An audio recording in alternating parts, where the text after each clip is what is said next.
გამარჯობა. დღევანდელ პოდკასტში სტუმრად მოვიწვიე ყველასათვის საყვარელი ექიმი გივი ლობჟანიძე. რუბრიკაში კაცია ადამიანი. გივი ექიმს ბევრი ლაგოდეხელი იცნობს, ალბათ ყველა ლაგოდეხელი იცნობს და ამ სფეროში ის ძალიან პატივსაცემი ადამიანია.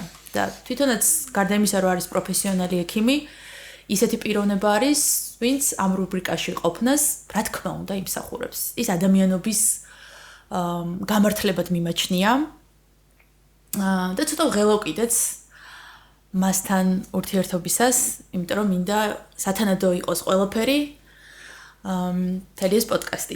ისეც როგორცაც იმსახურებთ თქვენ. მინდა გთხოვოთ, რომ იყავით გახსნილი, იმიტომ რომ თქვენი აზრების მოსმენა ვფიქრობ, ბევრი ადამიანისთვის იქნება საინტერესო, ვინც თქვენ არ გიცნობთ ჯერჯერობით. მე მომამზადე რამდენიმე კითხვა და მექნება ჩაკითხვების რა თქმა უნდა. მიხარია რომ აქ ხართ. პირველი კითხვა მინდა დაგისვათ, თუ რატომ გახდით ექიმი? რა იყო ამ გადაწყვეტილების მიზეზი? თავის მხრივ სანამ მიპასუხებთ, მე მინდა გითხრათ, რომ როდესაც ბავშვობაში, როდესაც ფიქრობდი რა უნდა გამოსულიყავი, ჩემი პირველი სურვილი მახსოვს, რომ იყო მინდოდა გამოსულიყავი ექიმი. თუმცა ექიმი არ გამოვედი, მაგრამ მე გავიაზრე ეს სურვილი რატომ მქონდა.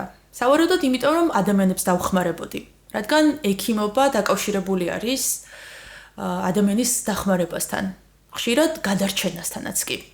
თქვენ შემთხვევაში როგორ იყო? დავბრუნდეთ ცოტა ბავშვობაში და მომიყევით.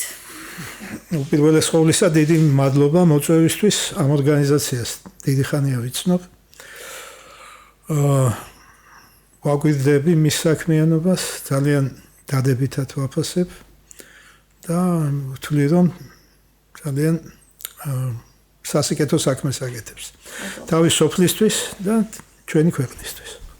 რაც შეეხება ახლა რატომ ავირჩიე ექიმობა? მართალი გითხრა ვერ გეტყვით.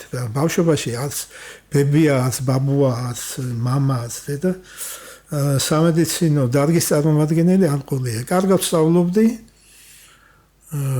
უფრო ფიზიკა და მათემატიკური მიმართულება მიყვარდა, ლიტერატურა და განსაზღვრულ პერიოდში ძალიან პრესტიჟული იყო იმ წლებში. ითვლებოდა რომ ყველაზე ერთ-ერთი პრესტიჟული სასწავლებელი იყო და ექიმად ექიმი პრესტიჟულად ითვლებოდა. რატომ ითვლებოდა, მაგასაც ვერ გეტყვი. და ეთყობა მშობლების რაღაცა რჩევით, დარიგებით მეც წავედი, გავუყევი ამ გზას. ასე რომ ბევრი პათეტიკა არ არის ამაში. საქართველოში ისწავლეთ ხო ესეა? კი, თბილისში. თბილისის სახელმწიფო სამედიცინო ინსტიტუტი დავამთავრე. და ხართ ქირურგი? ვარ ქირურგი კი. აი ეს მიმართულება თავიდანვე აირჩიეთ თუ რა? ეს მინდოდა უკვე. როდესაც სამედიცინოზე მოვეწყო, მიმართულება ეს მქონდა. და გამიმართლა. როგორი საქმეა ექიმობა? და აი განსაკუთრებით კიდე ქირურგობა. რთული საქმეა, რა თქმა უნდა, ახლა იოლი საქმე არ არის ეს. ნიშნავს, რომ უნდა ამ ხარში უნდა ამოუდგე. გაჭირვებულს და მასთან ერთად უნდა გაიმარჯო იმ სენზე, რომელიც მას აწუხებს, ხო? ერთობლივი საქმიანობით, ამას უნდა ძალიან ბევრი შრომა, თანაგრძნობა, სწავლა, დაინტერესება და ხანდახან ბევრ საქმიანობას, ბევრ შენს სურვილზე უარის თქმა. აი 24 შვიცეც მუშაობთ ალბათ ხო? კი, ეხლა ნაკლებად მიწევს უკვე. ასეთი თუმცა სულ მუდმივად ჩართული ხარ. მუდმივად. ბევრი ადამიანის გაჭირვებაც გინახავთ ალბათ ხო? ამ წლების განმავლობაში. საშინელება. ძალიან ბევრი. ხო, რა ისეთი საქმე არის, მართლა რაღაც მძიმესენით დაავადებულ ადამიანებთანაც გიწევთ შეხება. რა თქმა უნდა, იქ. მაინც ეს ოპერაციები, ხო, რაღაც დიდი პასუხისმგებლობაა. რა თქმა უნდა. აი, სისხლის ძალიან ბევრი ადამიანის გვიშინია ხოლმე და ვითომ როცა ჭრიან ადამიანებს და ეს თქვენ სულ მაინტერესებს, რას გრძნობენ ექიმები, როდესაც ადამიანის სხეულს ჭრია, იმიტომ რომ რაღაც ისეთ ცეხები, რასაც ჩვენ საერთოდ ჩვეულებრივი მოკვდავები ვერ ვეხებით, ხო? აი ჩვენ სხეულში შიგნით არ ვიცით რა ხდება. აი სულ აინტერესებდა რას გრძნობენ ხოლმე განსაკუთრებით ქირურგები და მომიყევით რა ცოტა ამის შესახებ. აი პირველად რო გაჭერით ადამიანი. ნუ ალბათ სწავლის პერიოდშიც გინახავთ და დასწრები ხართ, ხო ესეა? რაღაც ოპერაციებს. ხო, კი, ბევრი ჩემი თანაკურსელი ცუდად ხდებოდა. გული შეუწუხდათ. ხო. მოსულიერება დაჭირდა და რაღაც მე არ მქონია ესეთი მომენტი. მაგრამ რო გითხრა ახლა რაღაცას განსაკუთრების გრძნობ, ეს შენი პროფესიაა უკვე და. შენი პროფესიაა და ჩვეულებრივ ეს ახლა მაგაზე არ ფიქრობ. რა უნდა ვიგრძნო? თავიდანაც არ ფიქრობდით? არ გქონდათ რაღაც ეს? თავიდანვე უკვე სტუდენტობის პერიოდში ეჩვევი და უყურებ ამ მდგომარეობებს და შედიხარ ნელ-ნელა ასე ვთქვათ როლში. ხო. ეხლა რო გითხრა რომ რაიმე განსაკუთრებულს გრძნობ არა. შენ დასახული მიზანი გაქვს და ის მიზანი უნდა შეასრულო ახლა. ხანდახან ეს მიზანი იცვლება ხოლმე თვითონ ოპერაციის მსვლელობის დროს. მაგრამ ძირითადად უპირველესად არ ავნო. ეს ზღვარი უნდა დაიჭირო. აი ოპერაციების დროს მოულოდნელობები ხდება რა ხოლმე? თქმა უნდა. და მაგ დროს მარტო არ ხარ ხო ოპერაციებზე? თუ მარტოც ხარ ხო? არა, ნუ ეხლა მარტო რატო უნდა იყო? თუ გეგმიურად შედიხარ ოპერაციაზე, იქ ასისტენტები არიან შენთან ერთად. საერთოდ მრავალ ადამიანი მონაწილეობს ამაში, არა? დაწყებული სანიტრიდან, იქ საოპერაციო და ექიმები, ანესთეზიოლოგი, ასე რომ ერთი კაცის თეატრი არ არის ეს. ერთი შეიძლება იქ გადამწყვეტი სიტყვა გეკუთვნის, მაგრამ მათი დახმარების გარეშე შენ ამ მიზანს ვერ მიაღწევ. ბევრი ადამიანის დახმარება გჭირდება, ბევრი სპეციალობის. კი, ნამდვილად და ალბათ ამ მოულოდნელობების დაძლევის დროსაც ზუსტად მხარდაჭერას დიდი მნიშვნელობა. ხო, რა თქმა უნდა, ახლა რჩევას აქვს მნიშვნელობა, მაგრამ ძირითად გადაწყვეტილებას შენ იღებ. აი შეგშინებიათ ხოლმე ეგეთი მოულოდნელობები რომ დამდგარა? შიშის გრძნობა არ არის, მაგრამ არის ესეთი აი რომ გაგაცივებს ტანში. განსაკუთრებით სისხლდენა როცა და დრო შეზღუდული გაქვს და სწრაფმოქმედებები გჭირდება. ხო. არის ხოლმე გამოვალი მდგომარეობები, რომელსაც ვერ ჯობნი. ეს ძალიან ცუდია. თუმცა ეს იშვიათია. და განსაკუთრებით აი მწვავე შემთხვევების დროს, განსაკუთრებით ტრავმის დროს. ალბათ რომ ხელო პასუხისმგებლობა, ახლა საუბრის დროსაც როცა რაღაც წარმოვიდგენ რა მომენტები შეიძლება იყოს, იმიტომაც არა ვარ ექიმი, მაგრამ მეშინია და დამიჯერეთ რომ წასულიყავით ექიმი, ასეთ შეკითხვები აღარ გექნებოდა. ზუსტად ხო. საოცარი კითხვებით ვიმოძრავებთ, მაგრამ არა უშავს. ბატონო გია, ვიცი რა მაინტერესებს? აი, თუნდაც პროფესიულად რა, ყველაზე დიდ მიღწევად თქვენ თვითონ რას მიიჩნევთ? მაგრამ მე მაინტერესებს კიდევ როგორც ადამიანი თქვენ ცხოვრებაში. აი რაც გიცხოვრიათ. რა არის ასევე თქვენი ადამიანური მიღწევა? შეიძლება ეს ორივე ერთი და იგივე იყოს, მაგრამ მომიყევით. ახლა პროფესიონალურად ეს ავანტყოფის მორჩენა, გამოჯანმრთელება, კარგი ოპერაციის გაკეთება, რთული ოპერაციის გაკეთება. კიდევ არის ახლა ცხოვრებაში იყო რაღაც გადახვევები. მე ძალიან მნიშვნელოვნად ვთვლი, რომ უზენაეს საბჭოს წევრი ვიყავი და ხელი მაქვს მოწერილი საქართველოს დამოუკიდებლობის აღდგენის აქტზე. ძალიან მიხარია რომ მონაწილეობა მივიღე მაჭის ციხის კარის ეკლესიის აღდგენაში. აქაც ასე ვთქვათ დიდი ენთუზიაზმით მონაწილეობდი ამ საქმეში. ჩვენმა ძალისხმევამ ლაგოდეხის მონასტრის შესწავლის თაობაზე ნაყოფი გამოიღო და მე-10 საუკუნის ასომთავრული წარწერა, რომელიც ძალიან იშვიათია. ასეთი ამ აღმოჩენის მონაწილე გავხდით. ესე ძალიან მახარებს. კიდევ რა ახლა ბევრია, ოჯახი, შვილები, შვილიშვილები ეს ყველაფერი. ჩემთვის კიდევ ადამიანების სიყვარული ხო, რა თქმა უნდა. სიყვარული თუ არ გახლავს და ხო ექიმობაზე უნდა ექიმი ვეღარ ახარ ისეთი. ვეღარ ხარ. ხო. თანაგრძნობა. ყოველთვის ახლა შეიძლება გამოხატვაში ეს არ გამოდიოდეს. შეიძლება იმდენად იყო გაგექცეს ან სიტყვა გაგექცეს ან ქცევა გაგექცეს, მაგრამ ზოგადად თანადგომა და სიკეთე უნდა ძლევდეს ამას ყველაფერს. ხო და ძალიან გამიხარდა ხა რომ ახსენეთ სიტყვა სიკეთე, იმიტომ რომ ჩემი შემდეგი კითხვა ზუსტად ამას ეხება.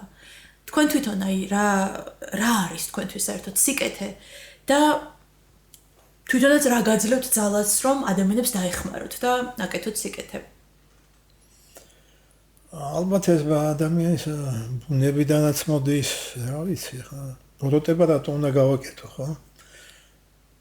სიკეთე ჯერეთ ეს პროფესია არ არსებობს თუ სიკეთე კეთილი სახით არ მიუდექი. არ გამოვა ეს. ეს მგონია. შენ უნდა დაეხმარო ადამიანს, დახმარება და სიკეთე თანაგრძნობა ეს ექიმის თანხლები ატრიბუტებია, ასე ვთქვათ. და ამ ძალას რა გაძლევთ ხოლმე რომ აკეთოთ სიკეთე? პროფესიას რო ემსახურები, უნდა ემსახურო. ეს არის შენი ცხოვრების აზრი. ამ პროფესიას უნდა ემსახურო და ეს პროფესიის მსახურობა ამას გულისხმობს. და მეორეც ერთი ახლა რა ვიცი ახლა ქართველი ხარ და ამ ქვეყანაში გაზრდილი ხარ, აქ დავიბადე, აქ ალბათ თუ სწავლის წლებს 5 თუ 6 წელიწადს არ გამოვაკლებთ და საერთო ჯამში რო შევკრიბოთ ალბათ 1 წელი კიდევ სულ აქ ცხოვრობ მე და ლაგოდეხში ვარ და ვიცნობ და უყურებ ხალხს და გამარჯობა უნდა უთხრა, ხო? აუ ზუსტად და ეხლა მგონია რომ ღმერთია ჩარეული ყველაფერში, იმიტომ რომ გუში როცა ვფიქრობდი, ხა როგორი ამბავია რა, გივილობ ჟანძესთან და დაჯდე მე საერთოდ ყველა თქვენთან გადაკვეთა, ძალიან ესე იგი აი მიამაყება არ ქვია მას, უფრო მიხარია და დიდ პატივად მივიჩნევ მაინც. რომ თან ანუ ძალიან ღელა ვიცი თქვენთან ურთიერთობისას, იმიტომ რომ რაღაცნაირი ადამიანი ხართ თან. ვერ აღწერო როგორი ადამიანი ხართ. იმიტომ რომ ეს შინაგანი რიდი აი სულ თანსდევს თქვენთან ურთიერთობას და ეს ძალიან მაღელვებს ხოლმე, ხო და ღმერთს ვთხოვე რომ ღმერთო მეთქი ხა ცოტა დამეხმარე რომ ყველაფერი თან ისე იყოს, ხა ხელოვნურობა მე არ შემიძლია, პათეტიკურიც ვარ თქვენ გასხოვებით და რაღაცა ისე გამოვიდეს, დალოცვა ვთხოვე მოკლედ და ეხლა რატო გეუნებით? მგონია რომ ამ ლოცვას ღმერთი მისრულებს და აი ისე ლამაზად გადახვედით ლაგოდეხთან დაკავშირებით და აი აქ დავიბადე და გამარჯობა უნდა მითხრას. კაცმაო ხო ესეთი უნდა იყო და ჩემი შემდეგ კითხვა არის ის რატომ დარჩით ლაგოდეხში? აი ამ პატარა ქალაქში თქვენი გაქანების კაცს ნამდვილად გქონდათ იმის შესაძლებლობა რომ ცოტა უფრო დიდ მასშტაბზე თუნდაც ქვეყნიდანაც წასულიყავით. გონია რომ მაინც რაღაცის გამო გადაწყდა თქვენში რომ ლაგოდეხში დამკვიდრებულიყავით და ამ საქმეს აგერ რამდენიმე ათეული წელია სწორედ ამ მუნიციპალიტეტში აკეთებთ. რა იყო მთავარი მიზეზი? ჯერეთი ოჯახური გარემოა და მშობლები მე ძალიან მიყვარს საკაურობა. თბილისში რატო წამოვედი, ერთი რამოდენიმე თვის მერე დაბრუნდი და იქ ის გარემო აღარ იყო, მეგობარი იქ არ იყო, ნაცნობი ისა და თანაც დიდ ქალაქში და დიდ ხმაურში ყოფნა საქმით ჩემნია. მეორეც ერთი აი სამსახურის მიხედვით ხო პასუხისგებლობის გაზიარება არ მიყვარს. თუ ვიღებ პასუხისგებლობას, მე უნდა ავიღო. ჩემ თავზე. და არავის თუ დამნაშავებად მე ვარ დამნაშავე, თუ წარმატებული ვარ, იქ რაღაც უნდა იმაზე საუბარი. ხო და ესეთი გარემო შექმნა ჩემს გარშემო აქ უფრო იოლია. აქ უფრო იოლია.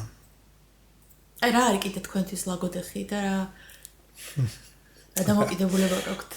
თქვენი ქალაქისადმი. მთელი ცხოვრება აქ არის. მე მისი ყველა ადგილი ასე ვთქვათ, მიყვარს ჩემი ბუნება. გამოვლა ამ ბოლო დროს რაჭას შემოუტრიალდი ჩვენს ფესვებს. და იქაც განვაახლეთ ეს ჩვენი ფესვები, ასე ვთქვათ, ჩვენი სანათესაო დამოკიდებულება წამოსულივად 1933 წელს ონის რაიონიდან ბაჯიხევია ჩვენი სოფელი და ჩვენ რაღაც ისა გქონდა ოდისეა ასეთი. ის გზა გადავიარეთ ფეხით, რა გზითაც ჩვენი ბებია ბაბუები ბაჯიხევიდან გადმოვიდნენ აქეთ. აი სანამ გაიხსნებოდა ეს საჩხერე რაჭის გზა. ხო, ხალხს. აი ეს გზა ჩვენ ფეხით ფეხით კი არა, მანქანით მოუწესრიგებელი. მაშინ მანამდე იყო საცხენოსნო გზა და ჩვენ ჩავედით საჩხერეში და გადავედით მერე ბაჯიხევში. ესეთი რაღაცები. სიმბოლოები ძალიან გიყვართ. შემჩნეული მყავხარ. ძალიან ბევრს ვიყვებოდნენ ხოლმე ჩემი ბაბუა და ბებია. ძალიან უყვარდათ ის მხარე.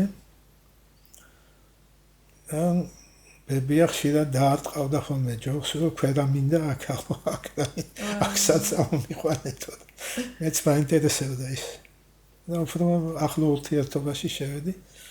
ჩვენს ფესვები იმ მხარესთან საიდანაც წამოვედით ჩვენ. ონში ყავთ ახლა ნაცსავები ხო? კი. მიხარია ძალიან.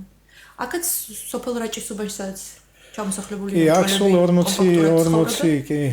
40 კომლია ჩამოსახლებული. აქედან სულ რაჭველები ვართ. ხო, სულ და ვიყავით რაჭველები ახლა. ფაქტიურად სოფელი სახეს იცვლის.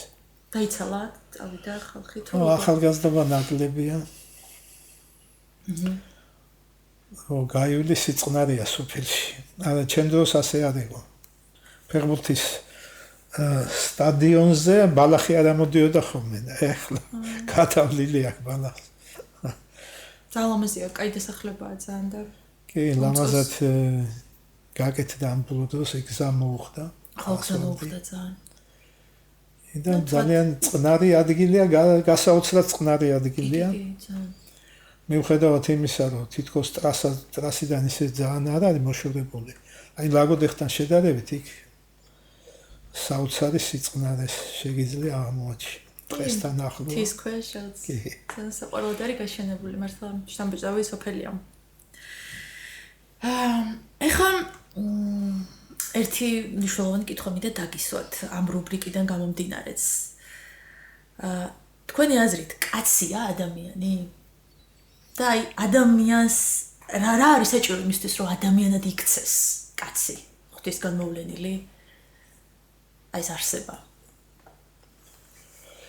კაცი რომ ადამიანად იქცეს, რა ვიცი, ახლა ყველას თავისი სტანდარტი აქვს ამას. თქვენი მითხარით. ჩემი ყველაზე დიდი ღირებულება არის თავისუფლება. თავისუფალი უნდა იყოს ადამიანი.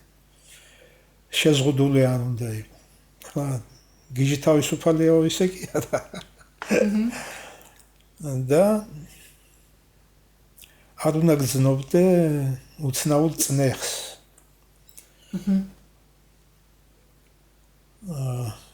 შემაწუხებელ სტრესულ მდგომარეობას გარემოდან. სახელმწიფო და ხალხი უნდა იყოს ერთი განწყობით. ძალიან ძნელი მისაღწევი. ეხლა ხო ხედავთ დღეს რა ხდება. ისევე ბაგირის გადაკაჩვა მიდის. ეს ნათქვამი რომ ორჩილთ ბედი მიაქანებთ და ურჩს მიათრევსო. აი ესეთი რაღაც გაუგებარი სიტუაცია, ხო?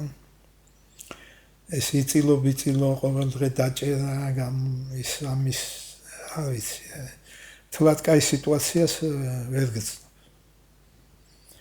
მე გაყალბება ყალბი ინსტიტუტებია რა, ყალბი ეს. არჩევნებმა თითქოს საერთოდ დაკარგა აზრი. რა უნდა გააკეთო, არ ვიცი. გარდა მოქალაქისთვის ეს რამ ხელა? ხო, რა თქმა უნდა, ახლა. არის ინსტიტუციები, რომელსაც ყველაზე მთავარი საქმე ვინც უნდა აწარმოოს, ისინი არ არიან დამოუკიდებლები. აშკარად ემჩნევთ, ხო? საოცარი მართვის სისტემა ჩამოყალიბდა კიდევ რა. აი, რას უშვება ადამიანს თავისუფლების დაკარგვა? ვიცი, ზოგს ბედნიერება, ზოგისთვის ბედნიერება. სულ კი, ბედნიერება. საათ ბევრია ესეთი. ნამეტანი ბევრია და რა ვიცი ახლა. მაგრამ ისე მაინც აი რო ვიფიქროთ, რას იწვევს ეს ადამიანში? და მე როგორ დათრგუნვას იწვევს, რა თქმა უნდა, ახლა ნევროს და მუდმივად დაძაბულობას და შენ საქმესთანაც ისე ვეღარ ახარ რა. ეხლა სადაც ჩართავ, ხო, არ ვთავ ტელევიზორს არ უყურებ, მაგრამ ტელეფონს გადაშლი, იქ გადახედავ, წაწყდები რაღაცას, მანქანაში რადიოს ჩართავ, სადმე გაივნი. ერთი ლაპარაკობს, მეორე ლაპარაკობს, ეს არის. საქმეზე მეტი საუბარი. დაიცალა ძალიან ბევრი ახალგაზრდობა აწასო. პროფესიონალებიც კი აი ძალიან ბევრი ახალგაზრდობა წავიდა. და წავიდა ალბათ მოbrunდებიან, მაგრამ ვიცი. რაღაც პერიოდი ხო კიდე ამ პროცესების შედეგებს ჩვეული გარემო იცვლება ახლა. აშკარაა რომ შუახნის ხალხი რაღაც ხალხის ნაკლებობა არის ხო დეფიციტი. კი. შენ გარემოში რო გაიხედო. კი, სოფლებიდან ძალიან ბევრი ადამიანი აი შიდა მიგრაცია კიდე მაგის კარგი მანიშნებელია რომ შემთხვევაში ქვეყნიდან გადინება ძალიან აქტიური არის და შიდა მიგრაცია არის ძალიან ესე Google-ები ვით სხვის უბეში გადასმა ამ ხალხის და იქიდან სარგებლის მიღება. ვიცი ახლა ეს რამდენად სწორია ეს მიმართულება. როგორც ჩანს საერთოდ ხელი ჩავიქნიეთ ან აქაური წარმოების შექმნაზე, ან ადგილზე დასაქმებაზე. პრაქტიკულად სოფლის მეურნეობა დარჩა, რომელსაც მისდევს ხალხი და ვაჭრობა. სადაც გაიხედავ მაღაზია. ხო, ესმის დავიზიარებ თქვენს. ახლა ჩემს მეგობართან მქონდა და ისე აქ პროდუქტი აქ დასავლეთში. კილოგრამის რომ მოიყვანო და მოკრიფო მისე სადღაც 50 თეთრი გიჯდებაო და ფასი არის 80 თეთრი. ადგილზე რომ ვინმე შეიძინოს. აზრ ბევრი რაღაცები აზრს კარგავს. სახელმწიფო რაღაცეებში აქტიურად უნდა ჩაერიოს, ჩემი აზრით ვთქვათ. აი გადახედე ახლა გაივლი და ეს ყვითლად ჩამოკიდებული ჩამოლბება ეს კარალიოკი და ხურმა, ხო?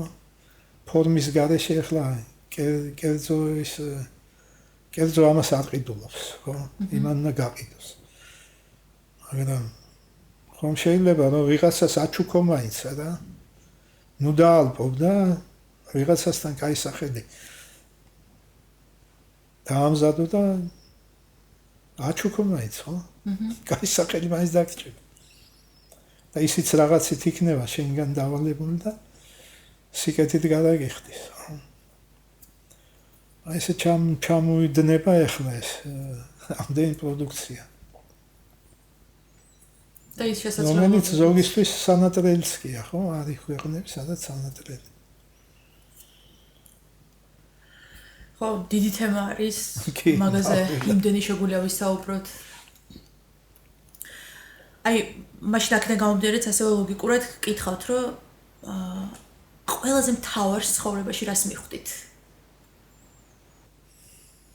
ყველაზე დიდი მიხვედრილობა, აი რაშიც რაღაცეთ უფრო მეტად დარწმუნებული ხართ, თუ კი ეს დარწმუნება შეიძლება.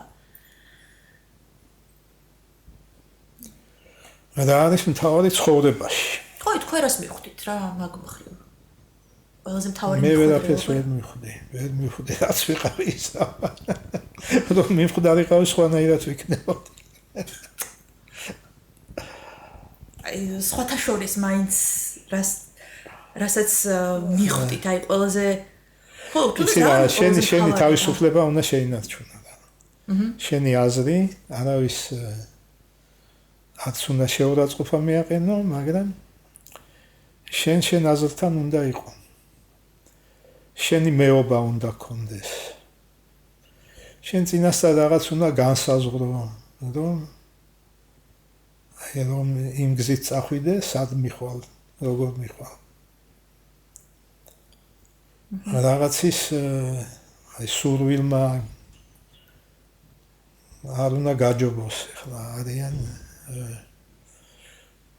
სხვათა შორის არ მაქვს აი ეს ისა რა ეს ამბიციები რაღაც ისა აფერი ერთი უბრალო კაცის ცხოვრება მე მაწყობს როგორ ჩემთვის უფრო თავისუფლად ვარ და კარგად სულიერად კარგად ვარ ახლა მაინც ის სიტუაცია არ არის ქვეყანაში რომ კი მესმის ანუ ამ შინაგან სიმშვიდეს ზუსტად თავისუფლების განცდა გიქმნით რომელიც თქვენი პირადი თავისუფლება ახლა შესაძლოა კი თორემ გარემოში დაჩაგვრა არ უნდა იყოს გამიგეთ რაღაცის გამო აი ეს ამდენი სოციალურად დაუცველი ახლა ადამიანი რომ მოვა შენთან და ექიმთან და რო კითხავ სოციალურად დაუცველი თუ არა ხო არა ხარო ეს ბევრი მას გულისხმობს ბევრ პრივილეგიებს სამედიცინო დახმარების თვალსაზრისით და გეტყვის ასეთ რამეს რომ მაგის ბედი ვინ მომცადო ესეთი კაცი სოციალურად დაუცველი გავხდარიყავი ხო ეს ცუდგუნებას დაგაყენებს ხო ესე მისი ზოგიერთის მიღწევა არის რომ სოციალურად დაუცველი გახდეს ну ახლა ეს თავისთავად ხო ეს არად ნორმალურია რა ადამიანი უნდა ისწრაფოდეს იმისკენ რომ იშრომოს და შრომით რაღაც შემოსავალი შექმნას ხო სოციალურად დაუცველი რო ხარ ახლა კი დაატარებენ ხოლმე და არ უნდა გქონდეს მაშინ მიდრეკილება იმისკენ რომ უკეთ იცხოვრო რაღაცით გულისხმობს ამას ხო გამოხვიდე იმიდან რაღაც ჩარჩოში ხარ მოქცეული და არ გინდა იმ ჩარჩოს დატოვება შენთვის ეს მიღწევა ეს მე აი არ ვიცი ძალიან ცუდად მოქმედებს ხოლმე ჩემს ოკეი ამას მოკლედ ერთმა ადამიანმა მაგ სოციალურ დახმარებასთან დაკავშირებით ესე გაგვიზიარა მე და დედას რომ გაზის გამოთბობილსო იმიტომ არ ურთავო რომ გეგმიური შემოწმება მიწევსო დეკემბერშიო თუ იანვარშიო ხო და ესე გავიგეო რომ ვიღაცას მოუხსნეს ჩვენი სამეზობლოდან და ესე გავიგეო რომ გაზის გადასახადის რაოდენობაზე ყოფილა დამოკიდებული მე რამდენად გაგიგრძელებენ თუ არაო ხა მე არ ვიცი ანუ როგორ არის სინამდვილეში მაგრამ იმასთან ესე ყოფილა რა ერთ-ერთ მეზობელთან და ამას ეშინოდა და აკეთებს ეკონომიას არ ართავს ან ძალიან შეზღუდულად იმის გამო რომ სოციალური დახმარება არ მოეხსნას ძალიან სამწუხაროა და კარგად მესმის თქვენ რა თქმა უნდა სამწუხაროა რომ ესეა მე მივხვდი რომ ვერ ვუძლებ ამდენ ტრაგედიას რაც ჩვენ ქვეყანაში ხდება ამდენ ამბავს ამდენ აბსურდს ვეღარ ვუძლებ ფსიქოლოგიურად და იმიტომაც დამემართ ახლა ეს გაწყობის ხრივ რა და თან გზელი თემა არის რა გამოვლებს ამაზე ცალკე შეგვიძლია რომ ვისაუბროთ ეხლა რაღაც მინდა რომ კითხოთ როგორც ექიმმა აი ადამიანმა ჯანმრთელობისთვის რა უნდა გააკეთოს მისი შენარჩუნებისთვის რამდენიმე ყველაზე მნიშვნელოვანი რჩევა მოგვეცი ფიზიკური აქტივობა ეს ხო მოგონილი ჩემი მოგონილი ხომ არ არის რა მე სანა ინკორპორესანო ხო ჯამთელი სული ჯამთელ სხეულში ხო ფიზიკური აქტივობა აი მე არ ვიცი ის დღე რომ ფიზიკურად არ ვიმუშაო ან რაღაც ეს ან არ ვისეირნო ან რაღაცით არ დავკავდე იმაჩნია ძალიან ცუდ დღეთ.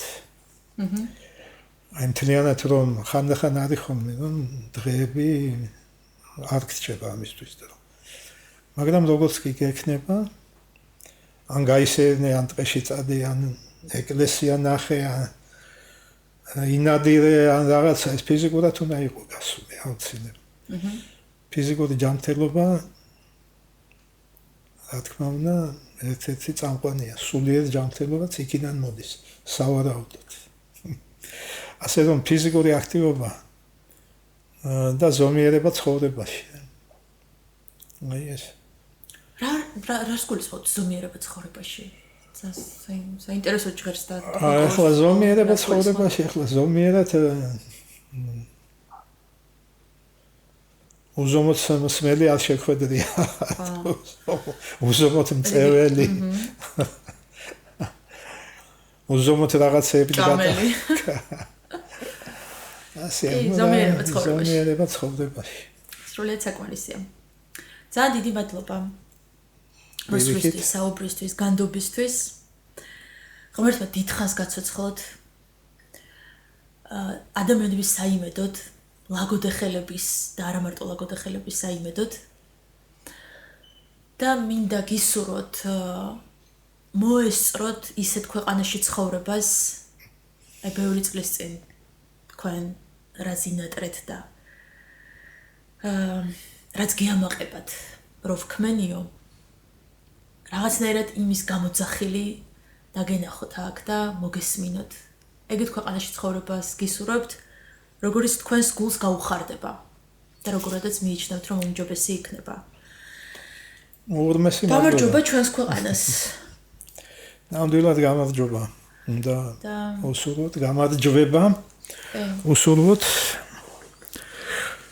ეხლა დემოკრატიას ბევრს დაცინიან, მაგრამ უკეთესი არ მოგონილაო. მაგრამ მე ავიწყდებათ ხოლმე და ჯერ თვითონ ლაპარაკობენ, მე ავიწყდებათ. ისევ იმ გზას უნდა დაუბრუნდეთ, სხვა გზა არ არის. ჩვენი ერისთვის მით უმეტეს. ეხლა ილია ჭავჭავაძის ძეგლს დგავენ ლაგოდეხში, დიდი ხანია ეს ძეგლი ჩამოსხმულია და მართლაც კარგი საქმე კეთდება და მაგრამ ძეგლი იმისთვის არის, რომ შეგახსენოს მისი ნააზრევი და მისი ნათქვამი და იმედია ვიკიპედიაში მაინც ჩაიხედავენ ვინ იყო ეს კაცი. ეგ ლიბერალი ბურთივით მსგვალი. აბა. კაცმა ილია იცოდეს და კარგით. ამ წესწყობილების ნაწილად თავი მიაჩნდეს და იამაყებოდეს. დიდი უცნაურობა ჩემთვის პირადად და ხანდახან ასე მწარეთ მეღიმება ხოლმე და ალბათ თქვენც. დაგემშვიდობებით. დიდი მადლობა, კარგად, თქვენც ასევე ძალიან გამიხარდა, მშვენიერი ოფისი გაქვთ. ხო. დასრულებთ ხალხთან მუშაობთ. კი. მე ვისურვებდი, რომ ლაგოდეხში თვითონ ცენტრშიც და ყველა სოფელში ყოფილიყო ასეთი რა. მაგრამ მე მგონი ახლა ცოტა შეზღუდვები მიდის რა, ასეთი რაღაცები. აგენტები ხართ თქვენ, ხო? ხო. აგენტები. ასეთად მივიჩნევით. ასეთად. უსამშობლოებად და უცხო ქვეყნის გავლენის გამტარებლებად. ჯერჯერობით ვართ ამ სივრცეში და ნახოთ. იმედია რომ გააგრძელებთ საქმიანობას და ძალიან გამიხარდა. და ასე იყოს ღმერთმა ქნას, ღმერთმა გისმინოთ. დაგემშვიდობებით. კარგად. კარგად.